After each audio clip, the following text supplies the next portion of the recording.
Hi, I'm Jennifer Stein. Welcome to Mainline MUFON here at Radnor Studio 21. I'm your host of this regular program, and today I have a very special guest, Scott Deschaine, with us. I'd like to tell you a little bit about Scott's background. Scott has a Bachelor of Science from Penn State University in Speech, Communication, and Broadcasting.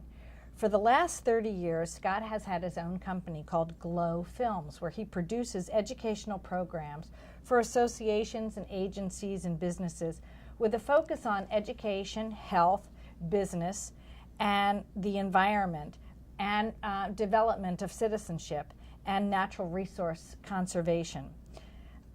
He presented for our local MUFON group a film that he produced called Not Alone, The Life Above. And this is a very unique and special documentary which caught my attention, which is why I invited Scott into the local area to present both here at Radnor Studio 21 and our Mainline MUFON group. This film focuses the viewer's attention on the potential that there could be life in the upper atmosphere that we have not studied very much and don't understand very much, but might be bioluminescent. And it's quite a fascinating topic. Scott has written a number of articles, one for the Fortean Times. It was such a good article that they included it in one of their top 40 articles in an anniversary publication that they did. Scott's also appeared on the Travel Channel's America Declassified, where he did an in-depth investigation with a large team of professionals looking at the Marfa lights. And that team of researchers, using a lot of different and some new technologies, was actually able to find evidence that some of these lights that they were seeing near Marfa, Texas, could possibly be some type of bioluminescent life form that lives in the upper atmosphere. So let's jump right in. This is absolutely a fascinating topic, and we've just had the pleasure of having a nice long breakfast where we could discuss this in a little more detail. So welcome to Radnor Studio 21, Scott. Thank you, Jennifer. Thank you so much for coming. And let me just open up the dialogue by asking you where you started to begin to take an interest in this unusual topic of bioluminescent life forms that we may not be aware of that can live in the upper atmosphere. Well, I've always been fascinated by mysteries, and I love a good scary story. The whole topic of UFOs is full of mystery, and one of the biggest mysteries is that there's such a wide variety of experiences that people have reported. As I began to do educational programs about habitats and natural resources and wildlife and the variety of biodiversity, I started to realize there were some parallels between where people see unidentified objects in the atmosphere and what people see in marine habitats. So I began to explore the idea that maybe our atmosphere was a vital habitat just like the Earth's oceans. So the idea was that maybe some of the things that people see in the sky, I mean, some of them may be unidentified meteors or comets. Some of them might actually be alien craft. But it seems that a large number of what people may see may actually be organisms that move through the atmosphere, a wide variety of organisms, a huge diversity of aerial living creatures. And as I began to investigate that, I began to see more and more evidence that there is a wide range of phenomena up there. It's fascinating. Some of the pictures that you shared last night revealed that there could be similar shapes of organisms that float through water flows that have similar shapes to things that have been spotted and filmed and observed by pilots that could similarly float maybe in the upper atmosphere. And one of the topics you brought up and some of the pictures you showed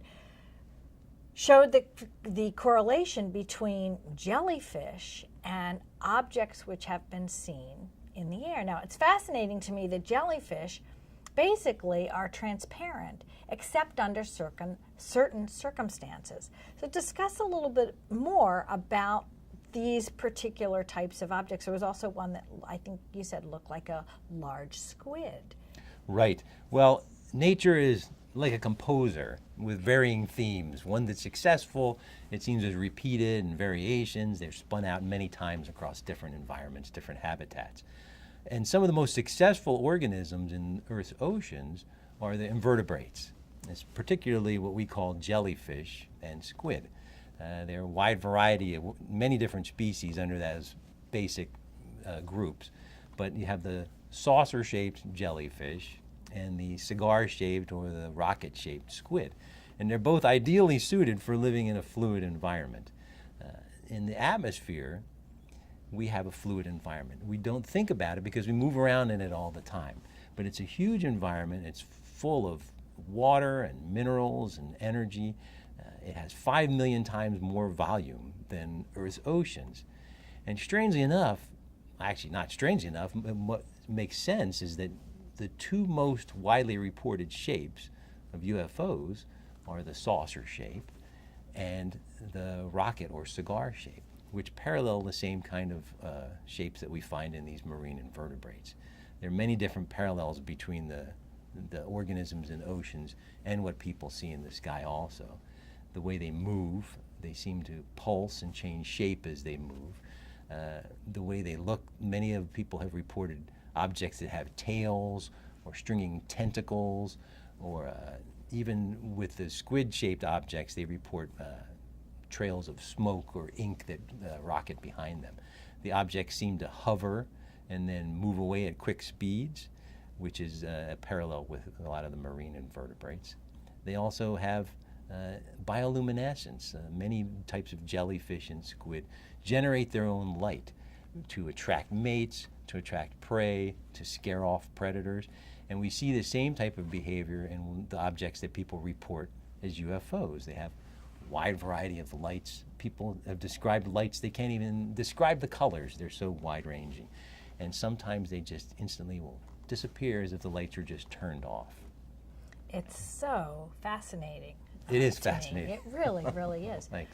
Now, one of the things you also discussed and shared is, pilots for decades have been reporting these visual observations they've made of what we now call, for a lack of better term, sprites. It's like a form of upper atmosphere lightning. And you were discussing the overlap between lights that have been photographed now and are relatively available. If you Google online, aerial sprites photographed, any of the viewers can see a number of fascinating pictures, and we also may be able to insert some in here in our interview.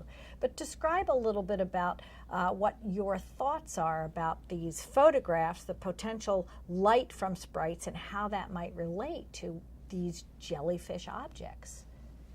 Well, if we look at the atmosphere as a naturalist or as a hunter, what we want to look for is edges where two different types of habitats overlap. Because generally you're going to find more living things where two types of habitats meet. We call that the edge effect, because an organism will have access to the resources from the two different habitats. So if we look in the sky, in fact, when we started looking, it was we said, okay, where are edges in the sky? There are huge thunderstorms that move around the planet. At any given time, there's about 200 huge thunderstorms that are moving all around the planet all the time. And so I thought, well, I wonder at the edge where you got that big mass of moist, active air, and then you have the clear air above it, what might you find there? And sure enough, just recently, scientists have discovered what they call sprites. Now, these things, in the scientists' own words, look like giant jellyfish. They say there is a new aerial bestiary. They say they have tentacles, feelers that seem to drape down from these things, and they hover above the tops of thunderstorms. Now, these things look like jellyfish, but they are 80 to 100 miles tall. Scientists initially thought that they were just electrical phenomena, fleeting forms of lightning. But as they looked further, they found out that these things persist for up to 30 minutes. They found the same sprites. They have found groups of sprites that seem to look very similar, and they flash as if communicating with each other. They create chemical changes in the air around them, and they have discovered that the sprites emit deep rumbling infrasound waves and huge gravity waves. And again, in the scientists' own words, they say the gravity waves are something enormous is swimming in the atmosphere. Now, this is a case of where our perceptions might be guided by our conceptions. Nobody has thought to this point that we might have 100-mile tall organisms moving around the planet, maybe affecting our environment in ways we can't even imagine. But as we start to think in that direction, perhaps we can take some new technology and make visible what's previously been invisible. Although pilots have reported these flashes for years, we've only recently begun to see them and capture clear images of them. Yes, it's just absolutely fascinating to me. Because we tend to think that the world around us is really what we can see. But when you look at the visible spectrum of light and the full spectrum of light, our eyes pick up only a very, very narrow bandwidth of, the known physical spectrum. So it might be possible that there are living organisms that function in these other bandwidths, the terahertz bandwidth or the microwave bandwidth or the whole variety of other bandwidths that exist in the electromagnetic spectrum of light that we just cannot perceive. Well, it's interesting. There's a whole invisible world around us all the time. I mean, whether it's microscopic. That's right. Yes. Well, over 400 years ago, there was a big revolution when Anton von Leeuwenhoek found that using a lens he could reveal microorganisms. And people never thought that we would have billions of microorganisms inside of every one of us that affect our mood and our health. And if you look in the other direction, is it really so implausible that there might be organisms that are bigger, faster, that are just beyond the range of our perception, that we sometimes just catch glimpses of? It's a fascinating topic, and the more we look, the more we find. Now we have technology that will let us reveal things beyond our limited range of vision and make the invisible visible. So what I would like to help direct is investigation into that area. Look at the atmosphere like naturalists, like hunters, and say, okay, what can we find if we look up there? Because many people have experienced an unusual event. They've seen a UFO, and it can be a disturbing experience for them. Many people have seen these things, and it's changed their lives, oftentimes for the worse. They can't explain it. People don't understand it. They're looking for an answer. Sometimes people who've had close encounters will be affected physically as well, and their nervous system is affected. So I think it's important that we understand what's really going on around us in the atmosphere. Right. Now, there's also a potential overlap, as we were discussing over breakfast, because I have an interest in crop circles. So I'm studying geology, the different electrical makeups of different geological structures, like underground aquifers that could be a little more electromagnetic because of water percolating through the soil and electrons being stripped off and whatnot, and conditions of caves and things like this, or even conditions where there are volcanoes or caverns where there's a different level of electrical charges which can come up from the ground. We were discussing this a little bit over breakfast, and your interest in the Marfa lights and what's going on there. So let's discuss your research at Marfa, Texas, how you became interested in that. You were there, I think, in your very early 20s, and then you went back later with a special project through America Declassified. So how did you become even interested in the Marfa lights? And for those that don't know, describe what they are for us. Well, I always like good scary stories. And so reading about people encountering monsters and weird lights just really struck a chord with me. But of course there's a part that wants an explanation. I used to live in Texas, and one time on a trip out west, I said, I want to stop and see these Marfa lights. When I was standing there by the side of the desert, they actually have a place by the side of the road. It says Marfa lights. It points out to the desert where you can park your car and sit there and look out across the desert. There are lights that appear on the desert that move around. They seem to browse through the vegetation. They flare and they dim. Some of them rise up in the air. And when I was there, I saw one that actually flared up, rose up into the air, and then split in two. And it looked to me like some kind of organism dividing or reproducing. And so that really just sort of sent me down that path. Now, if we look for potential habitats in the atmosphere, looking at it as an environment, we might think, if we have an atmospheric ocean, on the bottom of that ocean is the surface of the Earth. And little crevices, fault lines, caves, riverbeds, springs might be niches where organisms moving through the atmosphere might find shelter and resources. They might move through the atmosphere into underground aquifers. So all around the planet, people see these mystery lights. At certain locations, they see lights that move and flare. People say they act with intelligence, they interact with people, they chase cars, and many times they are around bodies of water, volcanoes, and Marfa was one place where they are regularly seen. So when we went down there with America Declassified, we took some high technology out there to the desert and watched for the lights. And sure enough, the first time we sat there and looked, we saw these lights. And what was interesting is that we had a infrared viewing system which picks up heat signatures. We saw lights on the desert where there's no roads, there's no farms, there's nothing out there, no ranches, that showed up on the visible light camera, but they didn't show up on the thermal imaging, which means that they weren't giving off enough heat to generate that light. Now, the only thing that we know of that generates light without generating heat is bioluminescence.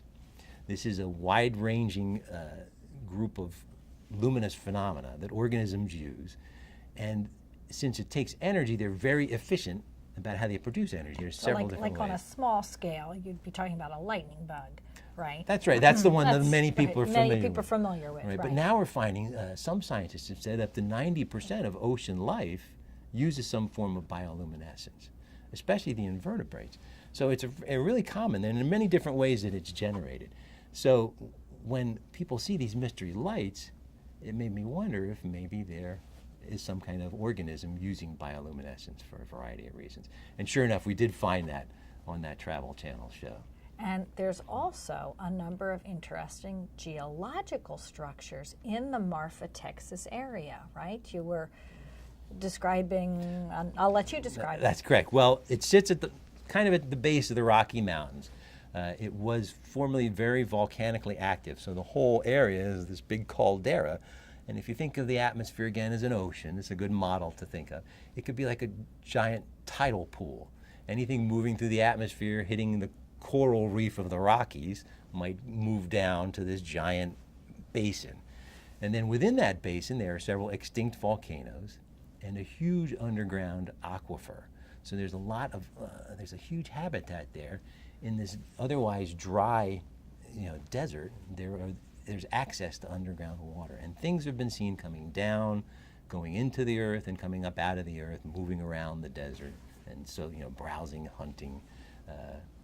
It's a fascinating topic. And if you look around the surface of the planet, considering possible habitats, there's evidence at many different places all around the world of these potential organisms moving into these habitats. We were discussing over breakfast the idea that crop circles happen near large green sand aquifers. And of course, there's lots of crop circles through Ohio that stretch from Ohio straight on up into southern parts of Ontario. And there's this large known aquifer that runs through there quite deep. It's a lot of limestone soil. And the same is true in England. A swath going right through the country is a large green sand aquifer, and most of the crop circles that we know of and the light orb phenomenon that's happening there happen along the edges, as you were talking about, the edges of this aquifer. So maybe that's some sort of geologic or electromagnetic area that has slightly different environments or resources for potentially some sort of glowing living organism who, really we don't know. We don't. Our perspective, we live on this tiny sliver on the surface of the earth, on the earth of the planet. And we can't live a mile above it, we can't live a mile below it. And this is our perspective. So as we start to expand our understanding of the world around us, we realize that beneath our feet there's a whole other world, and above our heads is a whole other world. So it kind of makes sense that living things are moving between the underground habitats and through the aerial habitats. Going back to the crop circles, one of the researchers who looked at the phenomenon posited that there was a phenomenon called a plasma vortex, where there were these downbursts of air that created these swirling forces. Now, an Australian Air Force pilot did research into how jellyfish propel themselves. And he found out that that motion, when a jellyfish contracts its shell or its bell, it produces a vortex, and then it rides it like its own, it creates its own vortex of air, and then it rides it. So I don't know if that's an exact explanation, but it's a further parallel that there's a force in the air that might be producing a downward vortex of air that affects the environment below it. It's quite fascinating because with that vortex, you also said that there might be gravity waves or even subtle sound waves that are perpetrated through the atmosphere and maybe even are perpetrated down towards the Earth. And if there's some kind of bioluminescence going on, you wonder if that's electrical. There's been a lot of questions about electrical currents in the ground. Certainly there are ley lines and electrical lines that run straight through England, where we have large numbers of crop circles happening. Maybe there is a relationship.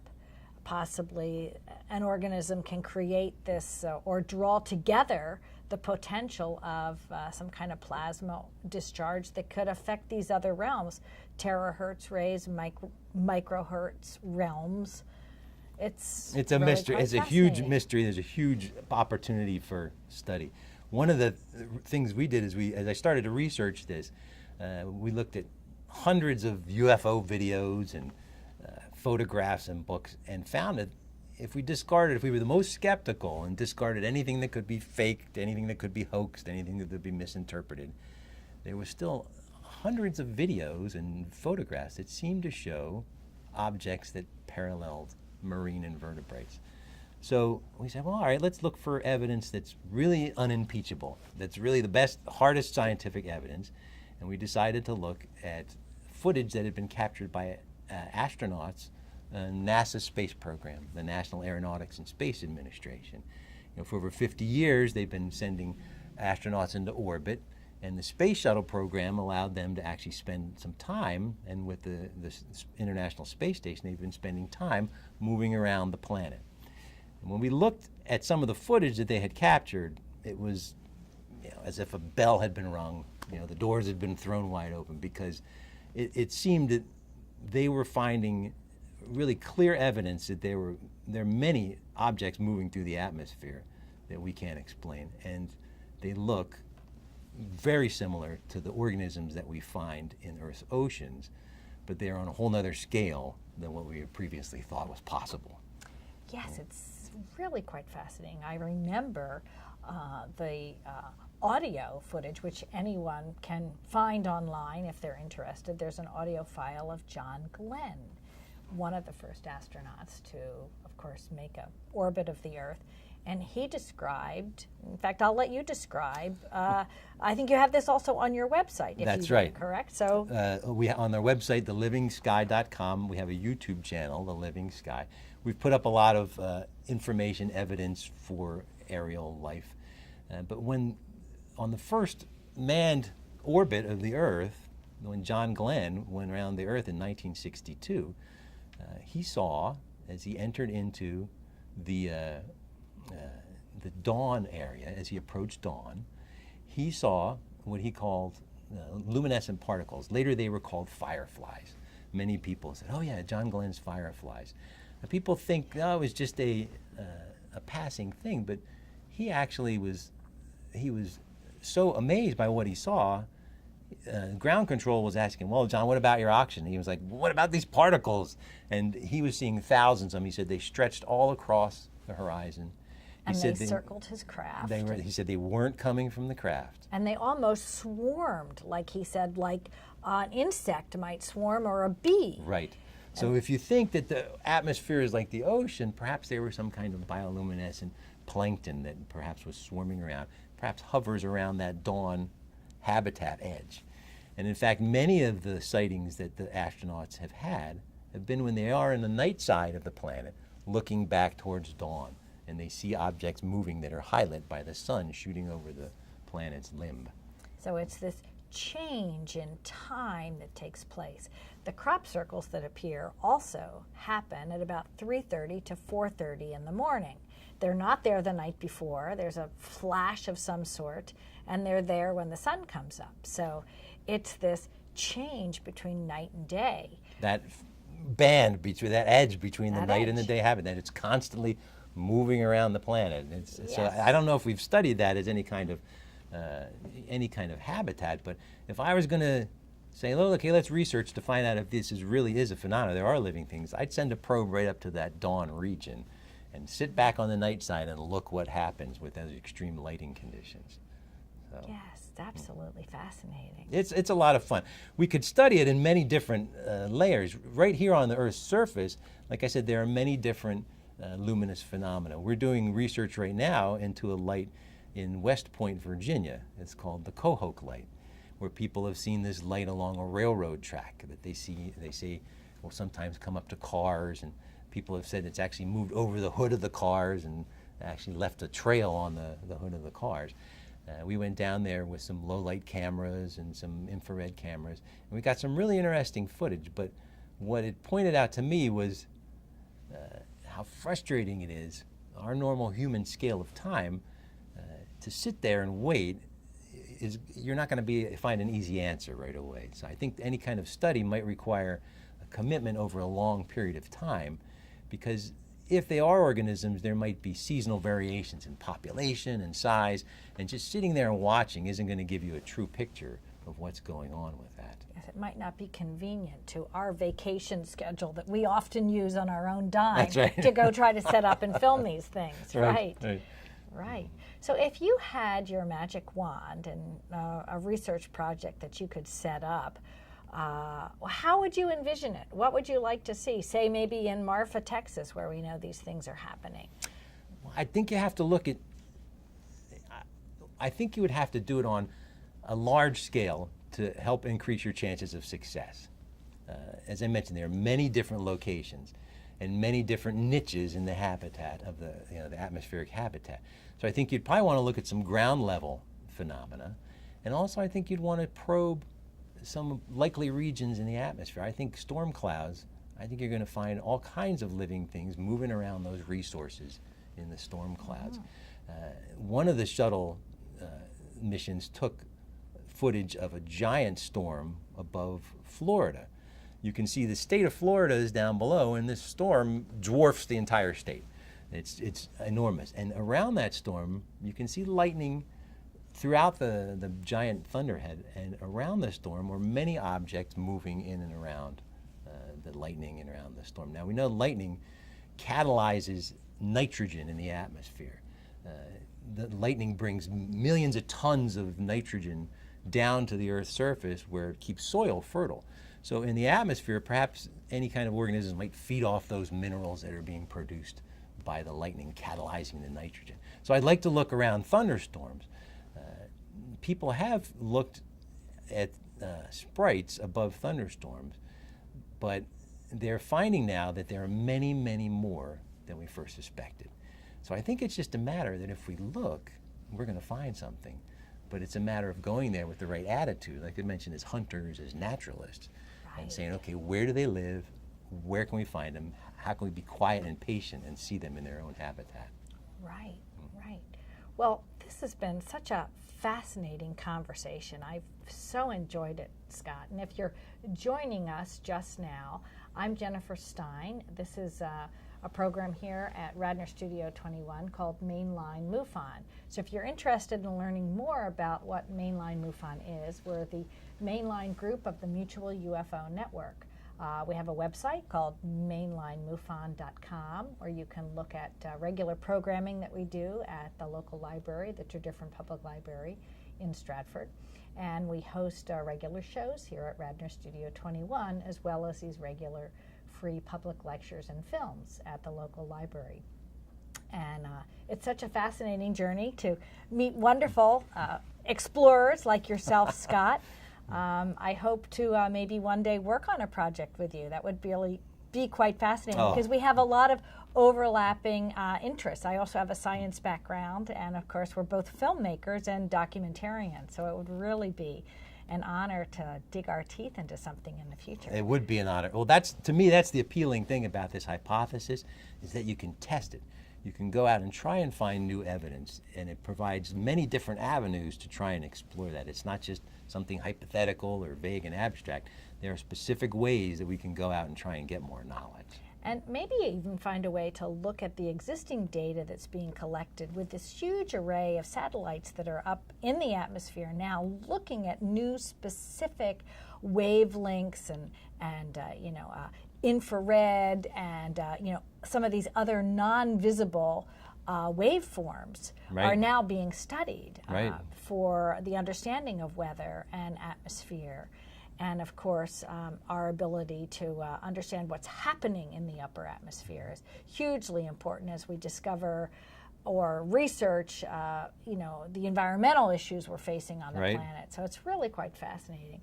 So I encourage you to look for further programs here at Radnor Studio 21. I want to thank you for joining us, Thank you Scott. so much. It's really been a pleasure. Thank you for the opportunity. It's a real honor. Thank you.